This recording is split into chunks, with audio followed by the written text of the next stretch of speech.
Hello and welcome to Edukemy's YouTube channel. My name is Harsh and in this video we shall discuss the feature news for today, 4th of April 2022, which is on India-Australia relationship. We will understand in this context what has been the way in which both the countries are forwarding their relationship in various sectors, what has been the trade basket between both the countries, what is the specific reason why India-Australia have started to increase their trade relation right now. Hello and welcome to all the participants. Netra, Kritri, Bhavani, Amlan, Ashish, Kim, Hima, all of you, welcome. You also have Vivek who's joined, and Kanupriya, Tyasha, welcome both of you, all three of you. We missed quite a few of you in the answer writing. We just had 2 questions today, but then you could look at these questions. I'll post them in the offline section. People viewing offline, please go to the current affairs video. Try and answer these questions. So a good conversation here, that is on the cricket matches being played for the women team not being made popular. So yes, this is a must representation in case of answers. It touches hearts when we speak of the gender related, gender sensitive issues. I know of many people who got through because of the way they wrote answers. The way they wrote answers was making the answer gender neutral or using she everywhere. She everywhere. She could do this instead of he. They use she in every sentence that they could utilize. So these are strategies in which people have actually been able to become successful, and they shared this. That's why sharing with you people. All right. So let's begin this discussion right now. But I appreciate the important insights that you people keep giving once in a while. So whatever comes to your mind, we never know to what level it can actually impact us in answer writing and possibly a question in the pre-exam. We don't know all this. Nobody knows. So since this is a satsang, the association of good. So keep sharing ideas. No worries here at all. Feature news on today, for today is on India-Australia Economic Cooperation and Trade Agreement. So we must understand the background of this. India and Australia, those countries which have been partners. Now let us look at this relationship from the context of how India and UAE relationship fostered India and UAE. Trying to switch between slides. Okay.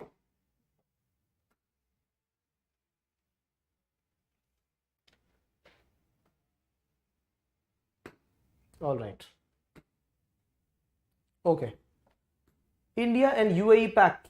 The most important thing about the relationship between India and UAE is the fact that the relationship was complementary. And why was the relation complementary? Is because UAE is a country with finances. Yeah. India is a country with human resources. Right? India is a country which can look at providing various services, and UAE is the country which needs service-based economy. It needs that there are cultural linkages, there are cultural contacts. There has been a historical legacy of economic participation through trade, economic cooperation through trade. So see, economy, culture, the present demands in a globalized world, need and demand, supply and chain, linking here, all of them synchronize very well, they fit very well into each other, and that is why both the countries had a pact with each other. Similar, somewhat similar is the kind of relationship that India has with Australia. Before getting into Australia, let me remind you people of the relationship that the new quad is looking at. Right, so when we have Israel with technology, India with human resources, UAE with too much of money, finances, and USA with the power, with influence around the whole world, with ability to influence global powers in its own control. Right, so these 4 countries form an association, a very good mix among themselves. Similarly, when we look at the kind of partnership that India and Australia could have, India and Australia, these 2 countries, have a look at this image. I'm speaking of India and Australia, not China and Australia right now. Australia has got immense amount of resources. Only few important cities, and that too located at ports: Melbourne, Sydney, Canberra, Darwin, and Brisbane, and then we have Perth. Just 6 odd cities located at the coastal areas, and the total population of the whole country is hardly 26 million. 26 million is the population of Mumbai, lesser than the population of Delhi agglomerate. And this is a country which is larger than India's size, larger than India's size. And imagine its GDP is also around 1.5 trillion. That means Australia has got some power, but it does not have human beings. It does not have many people for manual work, right? It does not have people who can provide services. So Chinese come to Australia, Indians come to Australia, Southeast Asian nationals come to Australia. The Polynesian, Melanesian, Micronesian people, they migrate to Australia and New Zealand both in search of employment. The indigenous population of Australia, it has gotten reduced to a very small fraction now. Just like the Native American population has gotten reduced to a very, very small extent. Hardly a couple of percentage of people are Native Americans. Similarly, hardly a couple of percentage of people are the native Australians or native New Zealanders. Other people are people who migrated from European countries during the time of Industrial Revolution. Those people who wanted jobs, who were convicts, and they were imprisonment in jails in Australia, and after they completed their life term or 10 years of whatever the award was, they settled right here, right? So there's a history of Australian settlement, right, of European people.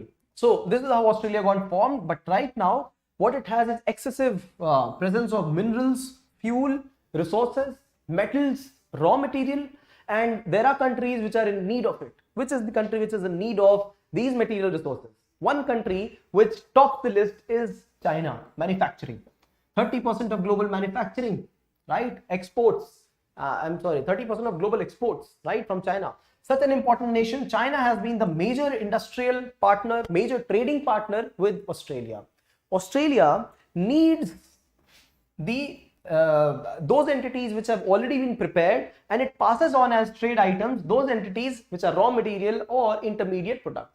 What are the raw material? It will pass on coal, it will pass on iron ores, it will pass on all those minerals which are which it does not need because its population is small. It does not have industrial setup as much as countries like China and India have. And this is the reason that China is Australia's largest trading partner. As much as 1/3 of complete Australian trade with the whole world happens with who? China. So why are they seeking renewed association with another country when China is such a beautiful partner? I have explained this to you. The issue between Australia and China, see, Australia had locked down its country just like China had locked it down. See, the reason we see more cases in China and South Korea right now is that people were not exposed for 2 years completely altogether against corona. And now Australia also was one of those economies which had locked itself completely to the external traffic, and so was New Zealand. So Australia accused China and said that we want to conduct an investigation into the COVID breakout in Wuhan. And China was curious about it. What do you want to do about it? Why do you care? Who are you? Right? We are a major economy, second largest economy. You are only 15th, 16th. You are just 1.6 trillion and I am 15 trillion. So China was of the thought that we don't care about you. On the other hand, so China also headed the WHO right then, right? Some of the other people, high officials engaged with China indirectly. Along with that, China accused Australia indirectly of the crisis at Great Barrier Reef. We have understood what Great Barrier Reef crisis is, right? This is the sixth or fourth mass extinction of coral reefs at Australia. And see, Australia is largely very rugged kind of nation, right? It depends on coal power, production capacities of coal, and the whole economy is revolving only around coal. Clean energy, it is very far for them because they are a very small nation considering the population. But they've got vast extent of coal resources which they want to export, and this is very good grade coal, anthracite and bituminous coal. India also imports Australian coal for high-end processing. So does China. So Australia cannot do away with coal resources. It is going to get fueled up. It is going to get heated up. Australia cannot also do away with tourism along the Great Barrier Reef. because this is an important finance destination. It is an employment source for people who are working at these places. So Australia refuses, saying that we will handle this, but this will not be treated as one of the critical, critical places, critical UNESCO World Heritage sites. So, and then China also refused to import Australian grade coal. Another impact on Australian economy. Australia was furiated. It said, you people, I have been supplying such important valuable entities to you. Now you see what I'm going to do. So have a look at pehle kya tha. 2018-19, right? China, have a look at the kind of trade that Australia had with the other countries. China is the first one, $240 billion. Japan, second one with hardly $100 billion. Third is USA. See, the countries, the farther they are, the lesser relationship that it has. So China, Japan, Korea, Singapore, New Zealand, these are the major nations with which Australia would trade, right? This is the complete trade that I'm speaking of, major trade partners. India also is a part of the list. So country which is proximal, the trade is more with them. And India and Malaysia and Thailand also. So point being, UK and Japan and USA apart, all these nations are APEC nations, Asia Pacific nations, Indo-Pacific nations. So more the proximity, China, Australia would be exporting the entities to them. And what do they export here? Let's look at this. Most of the exports in the year 2018-19, they were mineral and fuel, raw material. So unlike the developed nations, European countries, America, China, which actually export the processed product, capital goods, consumer goods, and they intake the raw material, Australia is not an economy like that. Australia exports the raw materials more and imports the finished products. Import to kya karega? There are hardly few people living there, as I told you, right? So rural commodities, manufactured commodities, services export, they are there. Everything is fine. Gold exporter also, gold. I'm forgetting the names of the mines, right?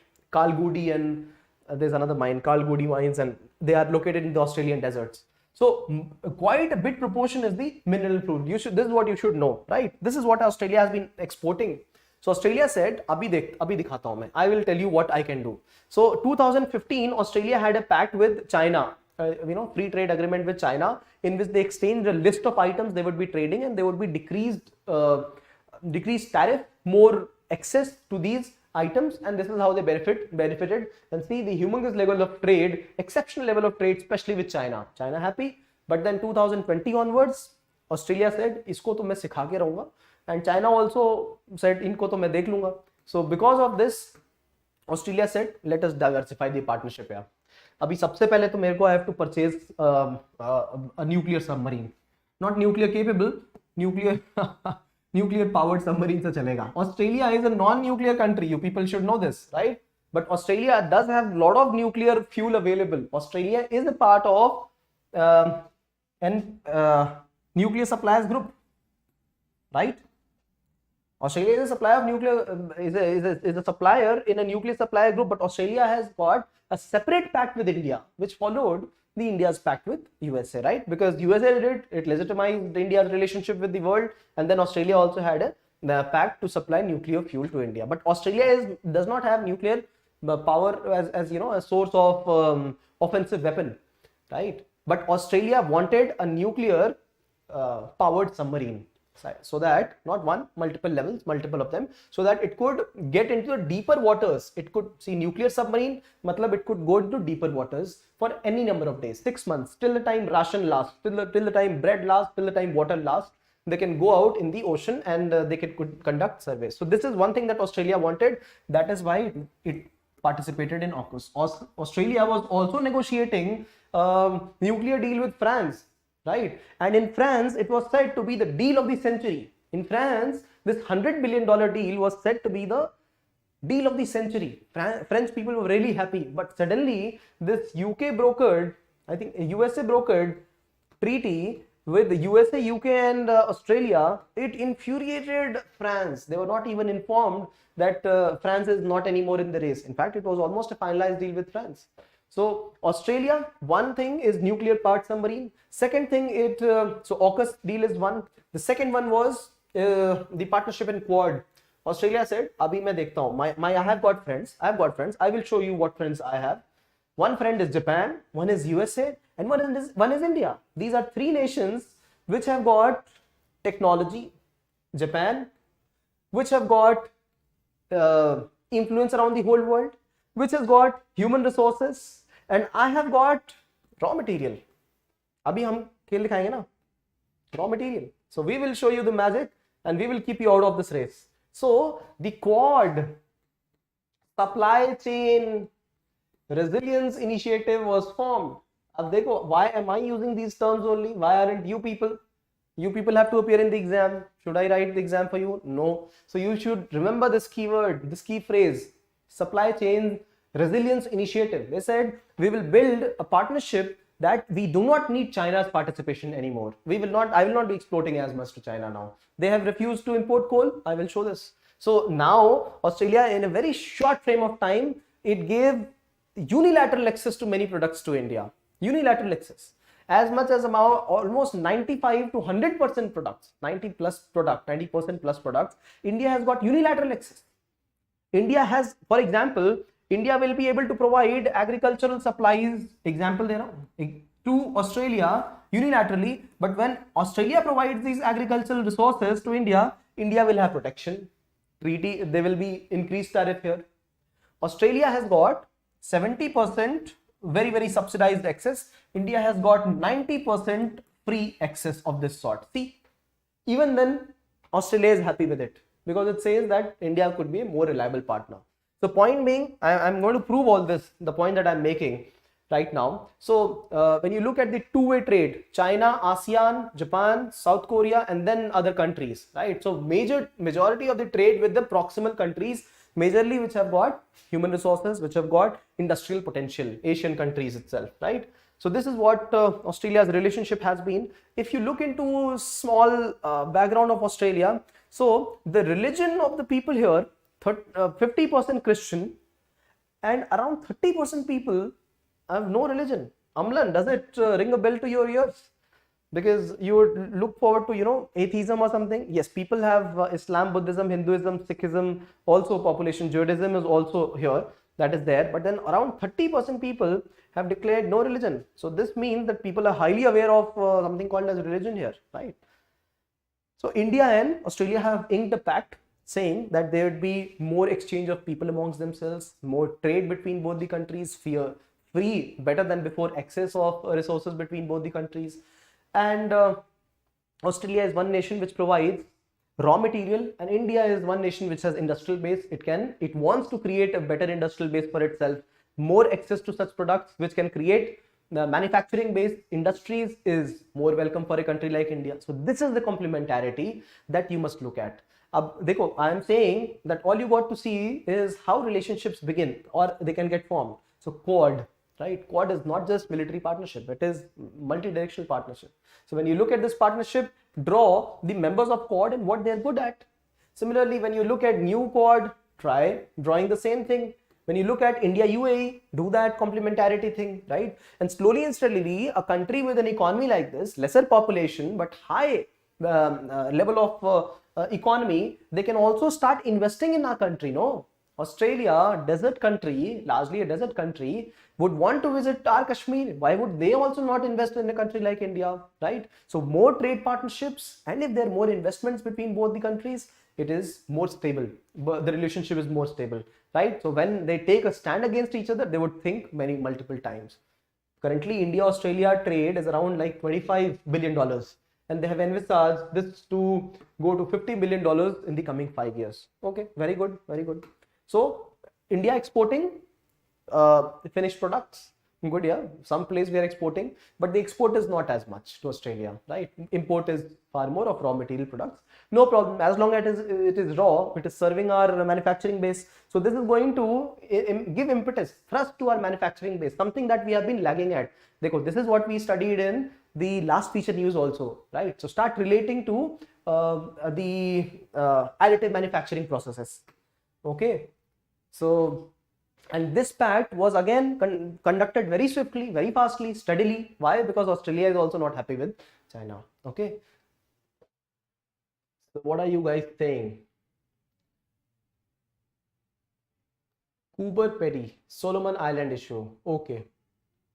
Yes, Solomon Island issue. Okay. India and Australia also has got issue with China, no? Right? Australia and India signed an economic cooperation and trade agreement. India Prime Minister described it as a watershed moment for bilateral relationship. Absolutely bilateral. It has been pegged that just the way India and Australia and China relationship grew after 2015 agreement, look at the kind of excess of export import happening between Australia and China. Same thing could be looked at when we speak of India. Right now, India at 25, 30, it could exceed, it could reach right here, right? Somewhere around Korea's. This is what has been envisaged with the relationship that India and Australia have. Okay. So the economic cooperation and trade agreement is the first trade agreement of India with a developed country after more than a decade, with a developed country. Okay. Now India is also negotiating this with European countries. This is the right time. This is the time of crisis, not in India, but against China, but against Russia. So the more the pact, the greater the market access that we have. India has in this pact, right? So India is in very active dialogue with UK and Canada also, right? To negotiate these agreements, right? With Gulf Cooperation Council countries also. All right. So virtual summit, they declared that they'll do something. That was in 2020. India's merchandise export to Australia grew 135% between the year 2019-21, right? And it has a broad-based basket of largely finished products. $7 billion. 7. So out of 25, $7 billion, the rest of it we are importing. India's merchandise import were $15 billion. Okay. So 7 plus 15 is 22. Okay. So India and Australia are part of Supply Chain Resilience Initiative. Okay. Good enough. They are members of Quad also. Right. And now they have had Economic Cooperation and Trade Agreement Pact. Australia also a member of the AUKUS Security Pact between 3 nations. Salient details of this pact. Right. So coverage will give India will benefit from preferential market access provided by Australia on 100% of its tariff lines, right? So wider access for gems, jewelry, textile, leather, footwear, furniture, food, agriculture products, engineering, medical devices, all of them, auto products, mobiles, etc. Automobiles. But on the other hand, when you look at medical devices which Australia is exporting to India, India will have protection there. Right. So this is unilateral, but still Australia is happy to give these kind of commitments. All right. India will be offering preferential access to Australia over 70% of its tariff lines. Okay. So for example, India's interest like IT, ITES, business services, health, education, audio, visual, all of these are the places where Australia is going to give commitments on reducing the tariff. Right.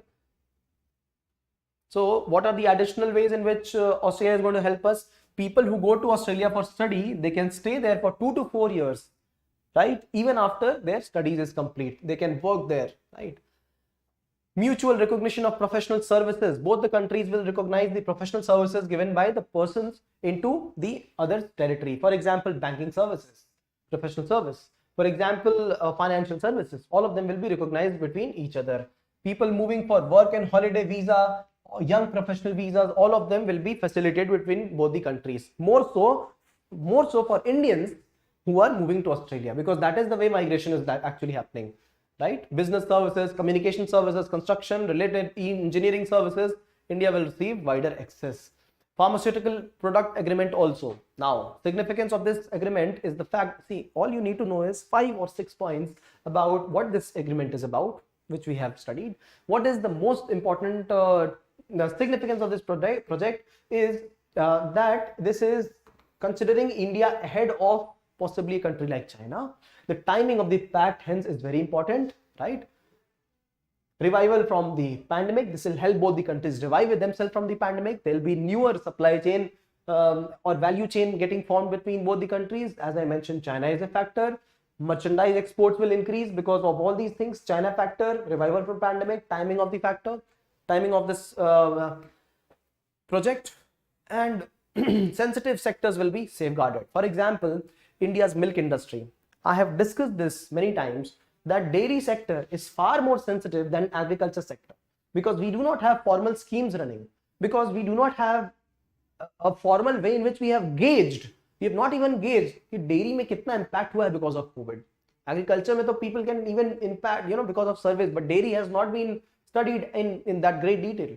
So dairy sector, which is automated in countries like Australia, European countries, America, Canada, Brazil, Argentina, these countries India wants to protect itself from, right? For example, if they provide us processed ghee, if they provide us processed butter, if they provide us processed milk products, right? For example, tinned products like Milkmaid, wow, it's very sweet. This is definitely going to impact India's indigenous dairy sector, and that is why India is very, very, very preservative, very, very conservative of this sector.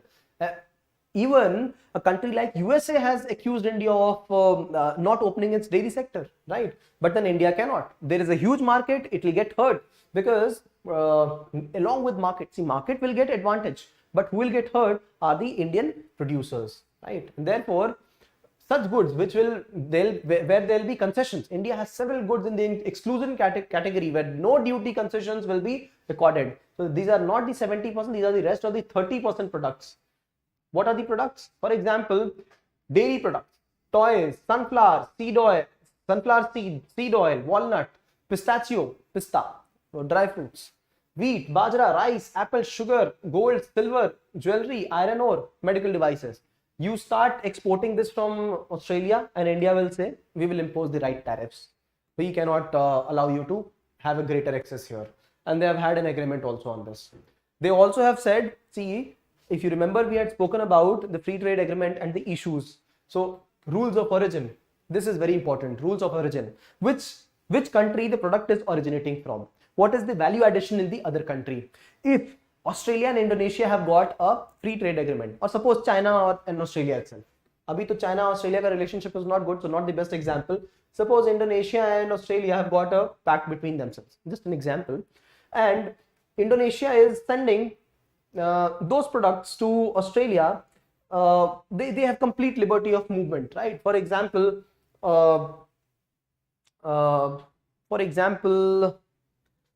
see, I have mentioned pharmaceutical products.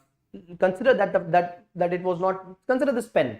Suppose Indonesia can export pens to Australia without any tariff, and these are Indonesian pens, and instead of using them in Australia, Australia is exporting these products to India, right? Now Australia and India did have a pact in which such export is possible, but then this is indirectly spurring which country's trade, Indonesia's trade or Australia? It is Indonesia's trade. Australia has not value added in this pen, just exporting it, and it could be hurting India's economy, because Australia and India did not pact for a pen, for export of pen. It is only hurting India's economy indirectly, because India did not know that Australia is an exporter of pens, but Indonesia is. And for that same reason, India and Indonesia did not have a pact. India wanted to defend its economy.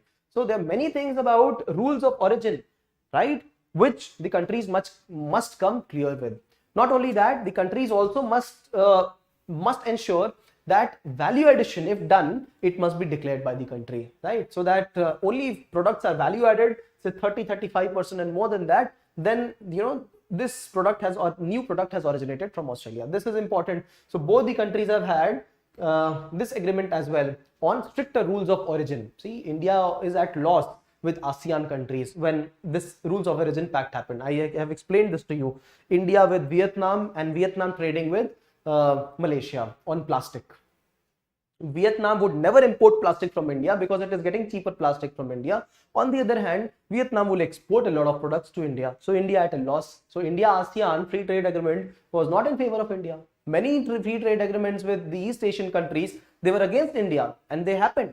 So we must choose our trade partners very, very smartly, it should be something which is complementarity. It should not be competitive in nature. It must not lead to more exposure of what our vulnerability. It should lead to capitalization of the resources that we have, right?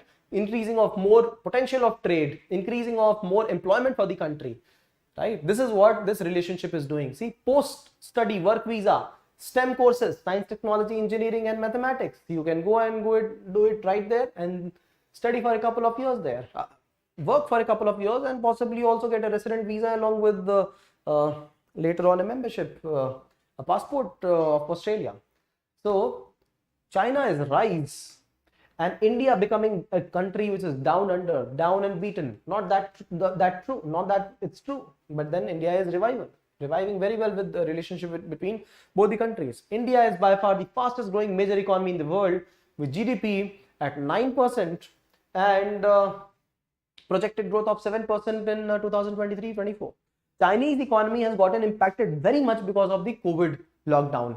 And as I explained, these strict curbs in China, they have only led to far more issues in the Chinese cities, right? So a city like Shanghai, which is going through a complete lockdown, this is as big as a city like Delhi, the agglomerate, to almost 26 million population, almost the same population as Australia has. The city of Shanghai is going through lockdown, and every individual has to go through COVID test. Imagine this, right? Every person who is even asymptomatic has to go and reside in a hospital. Asymptomatic also go in a hospital, right? No visitors from abroad. So imagine what is the kind of deprivation China and its manufacturing could lead to. Therefore, India, best time to have a pact with you. All right.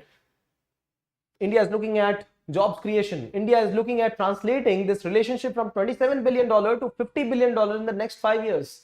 Growing economy will be utilized with the help of this. So अब raw material मिल गया, अब काम करने वाले चाहिए, right? India also wants to become one of the top 3 export markets by 2023 for Australia. Top 3 export markets. See, so अब काम करने वाले चाहिए. Who wants to work with Australia? It's all open. You can see China is not the one, it's us. So, but who wants to work? That's the problem. That's the question. India, Australia, economic partnership and free trade.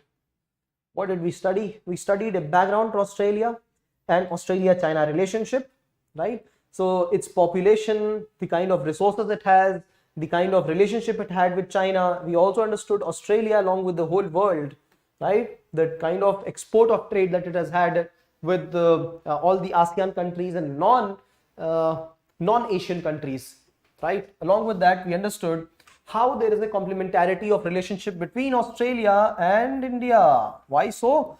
We see in the context of we see this in the context of, we see India-Australia relationship in the context of the Quad countries, relationship of Quad. We see in the light of new Quad. So try to create complementarities.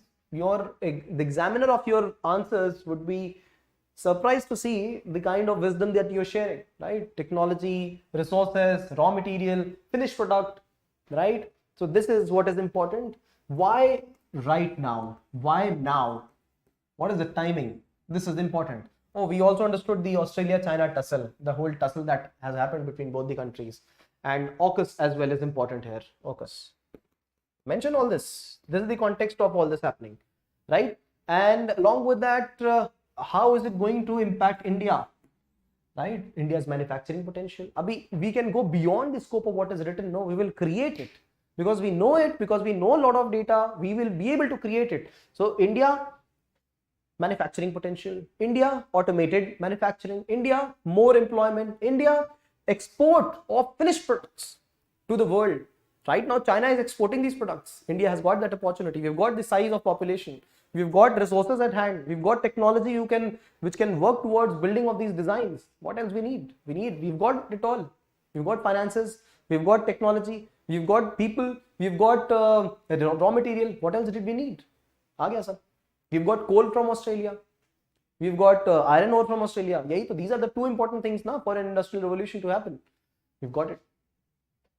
The significance of recent concluded India-Australia Economic Cooperation and Trade Agreement not only stems from the provisions but also linked to the current geopolitical scenario. Okay.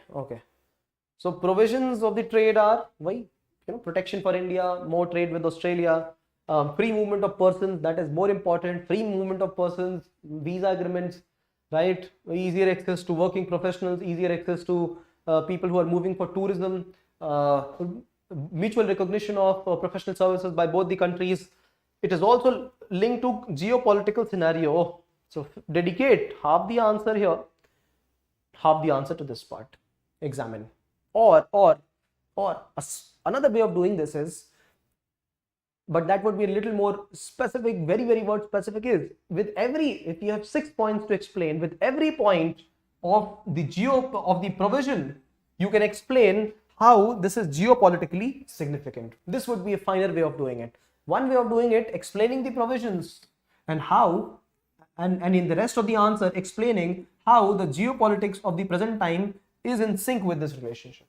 This is one, first part, second part. And even more smarter way of examining it would be every point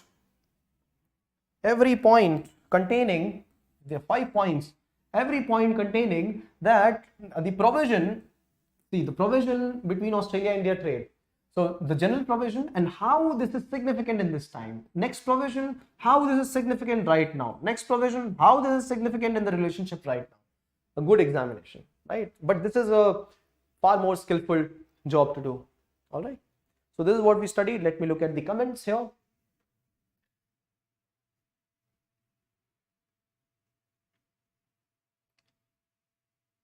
Hima says, sir, India also hosted Hong Kong in investment summit in Kashmir. Isn't it indirect investment from China? Okay. I am yet to study about this investment summit. The provisions of the summit, anything between China and Hong Kong, this is very much to be understood in detail. India is one nation which can block Chinese payments anytime it wants. Anytime it wants. India has blocked innumerable Chinese payments in the country, to the level that there are times when there were payments that were routed from China. There were Indian expatriates payments. For example, Australian people living in China, and they just wanted to invest something in India, and this was planned. $6 billion of trade was planned, investment was planned, and this was also blocked. Through wider scrutiny, it was understood that arey ye to apna hi tha, so we should have accepted this payment. So India has given acceptance to this payment. India can block Chinese payments anytime. As far as China and Hong Kong relationship is concerned, see, the relationship is such that it is a bittersweet relationship between both the countries, mainland China and this island Hong Kong. Hong Kong is a self-administered region, SAR, in China, and it has got its own laws. It has got its own set of trade norms. For example, there is completely free trade at Hong Kong, but China is the country which will take intake, and there will be trade. There will be taxation in trade here. But then people move items from Hong Kong to China and from China to Hong Kong free of cost. This has been allowed for people. The politics is such that China calls itself what? The social. China is what? CCP, Communist Party, CPC, Communist Party of China. So when you call China a communist nation, you have to prove that you are such. Hong Kong doesn't call itself communist. So Chinese politicians, whenever they move to Hong Kong, they fear being out in the public, because once they go to a Vero Moda showroom or once they go to a Louis Vuitton showroom, they are clicked, photographs are clicked, and these have caused huge ruckuses in Hong Kong itself. In Hong Kong itself, it has happened. I'm speaking of the real facts, that when Chinese politicians would move to Hong Kong and they would get into these expensive stores, there would be questions: how did you get this money? How is your family being able to afford all this? So Hong Kong is completely different economic system. China is a different economic system. Yes, that is true that China is trying to take over the control of Hong Kong, and practically it would do it. It would be able to do it because of the overall policing system, the defense system, the enforcement of new education norms also for Hong Kong, the Tiananmen Square rebellion, all those things, the art galleries and the statues, all of those representative of the communist parties atrocities on the general public, all of them are getting removed. They are in the process of getting removed from Hong Kong University, from Shanghai University. So right now I would definitely get back on this sharing if Hong Kong investment would be Hong Kong's or Chinese investments, because Indian government will definitely take care of this well, but then I will get back to you on this, right? But then considering both of them are same right now would be a little overstepping. This is what I feel. Okay. Are you serious about this? Discounted KFC in this pact or not? I'm not aware about this. So Amlan says Australia is very superior in dairy products. Yes, dairy products, meat products, all of them, right? The Australian sheep, merino wool from New Zealand and Australia, and the Australian sheep for meat purposes, very, very popular. They would export it to the whole world. All right. So now, if you like this initiative, share some love through likes, comments, and shares. Questions, please put them down. And then we will meet you all tomorrow evening for current affairs and feature news discussion, right? We will make some alterations to make this a smarter, thing to learn the current affairs, far more smarter way in which, you could gauge this. For example, some parts converted into possibly a live segment, some parts converted into, videos, offline videos shared with you online. So let's do something, some playing around, and let's understand what works best for you people, right? So Amlan says he's been joking. Okay, good enough. Kanupriya, Babani, Hima, thank you. Amlan, good night to all of you. The topics are very much warm in your mind. Please put them down right now. It will take you 2 to 3 minutes. Just have to encircle and create those pointers. That's all you have to do right now. And if you do it later, you will be forgetting those things that you have already created for yourself right now. Ashish, Vivek, good night. Netra, Tiyasha, good night. Kriti, good night. Yes, KFC is American, absolutely. Kentucky Fried Chicken by Colonel Saunders or something. Saunders? Some name, something similar to that. All right, so good night, friends. I will see you all tomorrow. And people who are viewing offline, please put some comments in case you have some inputs, some feedbacks. In case you have questions, most welcome to ask. I will get back to you regarding the current affairs video and the feature news, both of it. All right. So good night to all of you. Good night and good evening. Kim, good night.